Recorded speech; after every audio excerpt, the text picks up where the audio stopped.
Let's jump right in. Welcome to The Explainer. Today we're taking a pretty deep, honestly kind of eerie dive into the human psyche. We'll be looking at a fascinating, totally surreal text called Voices from the Infernal Threshold. Now, on the surface, it just reads like this bizarre collection of monologues from fantastical monsters and magic users, but as we unpack it, you're going to see it's actually a incredibly profound, layered psychological study. We're talking existential dread, crippling isolation, and the really sneaky ways we sabotage our own minds. So let's step right over the threshold.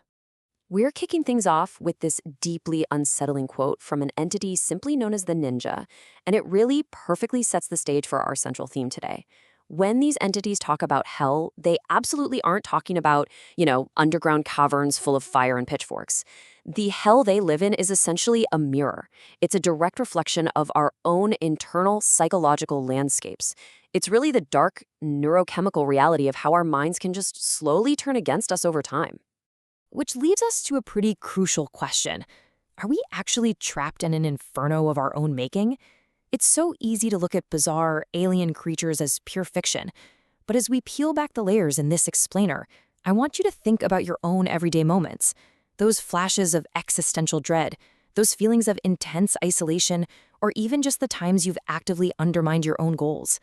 Let's look at the very first layer of this psychological descent. Section 1. The Architecture of Dread.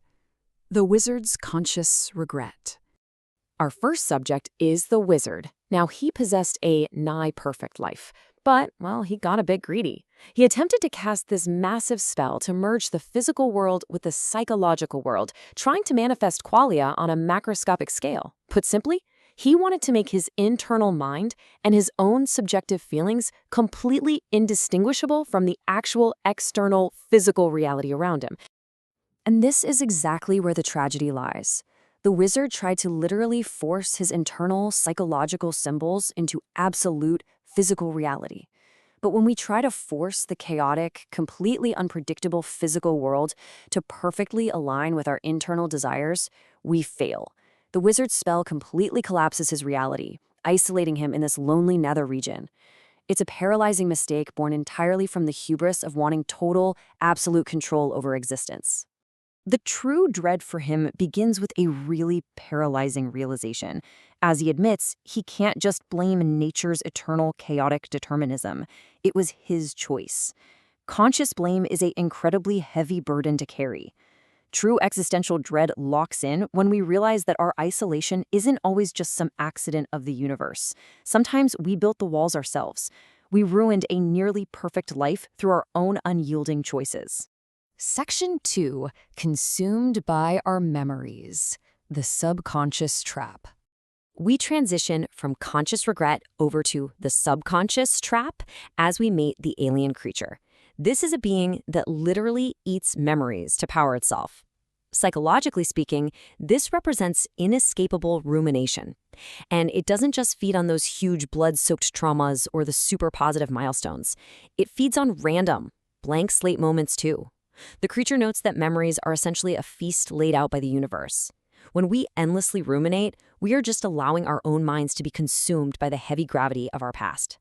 And when does this rumination strike us the hardest? It happens when we slip into lower states of consciousness. When we're stuck in a rut and lack purpose, our mind completely blurs reality and fantasy. Consciousness degenerates.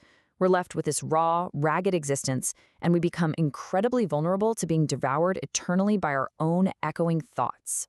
Take a quick moment and honestly ask yourself this. Do your memories nourish you, or do they consume you? It's a really vital question. Nostalgia and memory are the very fabric of our identity. But as the alien creature shows us, they can so easily become a trap that pulls us way below the threshold of a healthy psychology. Section 3. The blindness of solipsism, the tragedy of misperception. Descending even further into the inferno, we meet the alien soldier. He was dispatched to an eerie plane to fight this phantom war against faceless unknowables, entirely based on the rhetoric of elected officials. But here's the catch. The soldiers had no eyes. They blindly followed the herd, fueled by a profound cognitive dissonance. They desperately wanted to believe they were fighting a righteous war against monsters, completely ignoring the subtle clues that their reality was actually something much, much darker. This right here is the ultimate solipsism.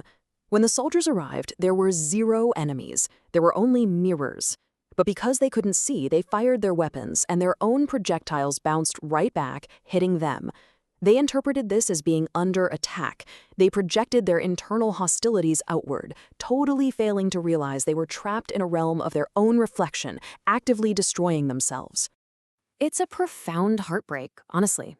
The soldier wonders in the text if his comrades who died by their own reflected hands even realized their mistake before the very end. This represents the ultimate tragedy of our own cognitive errors. How often do we fight phantom wars in our own lives, projecting our insecurities onto other people, completely blind to the fact that we are actually our own worst enemy? Section 4. Sabotaging our own futures. The mind's assassin. This brings us deeper into the realm of active mental self-sabotage with the ninja, an entity operating subtly underneath the floorboards of our consciousness. This entity maps out a chilling, highly methodical progression of exactly how self-sabotage takes root in the human mind. Step 1. Hell is early. It starts with subtle whispers and deceptive little setups in the background of our minds. Step 2. Hell is often. It begins to bind and constrain our present thoughts. Step 3. Later, it becomes cold and frigid. Eternal hopelessness locks in, making neurochemical change practically impossible. So the absolutely crucial point here is that this internal sabotage doesn't require some master, evil genius logic. The ninja literally describes it as brainless organizational destruction. It thrives on dumb luck and, terrifyingly enough, a complete lack of empathy for our own potential futures. Think about it. If we don't actively care about the person we're going to become tomorrow, it is incredibly easy to let the ninja destroy that future today. Section 5. The illusion of connection. Systemic isolation. Finally, we reach the deepest layer of the inferno with the chaotic hornet monster, who looks down on humanity from its high perch. It contrasts its own eusociality, the emergent cooperative survival of a true hive mind, with human psychopathy and isolation. The monster actively mocks our one-dimensional, deterministic suffocation, pointing out the inherent chains of our biology and how humans so often act purely for themselves, completely ignoring how it affects everyone else. But the source pulls a brilliant bait and switch right here. The monster exposes the chilling reality of its own hive mind. It admits they are all still just individuals, playing a really twisted numbers game. The collective mindset actually boils down to this: who cares if a few die, or are hurt until broken, as long as most survive?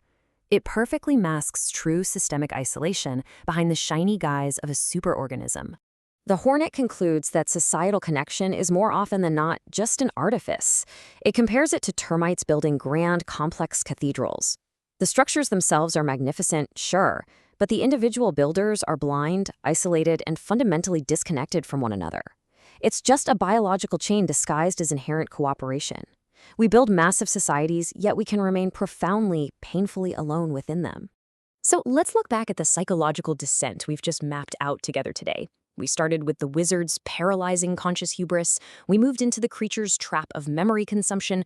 We witnessed the soldier's blind, self-destructive solipsism. We felt the ninja's methodical self-sabotage. And finally, we uncovered the hornet's illusion of true connection. We've seen exactly how hell is built brick by brick inside our own minds. But honestly, that realization brings a massive spark of hope. If this infernal threshold is purely psychological, if it's constructed from our own cognitive errors, a lack of empathy for our future selves, and the mismanagement of our memories, do we possess the empathy and the self-awareness to actually think our way out of it? I'm going to leave you to reflect on that. Thanks so much for joining me on this explainer, and keep questioning what you build in your own mind.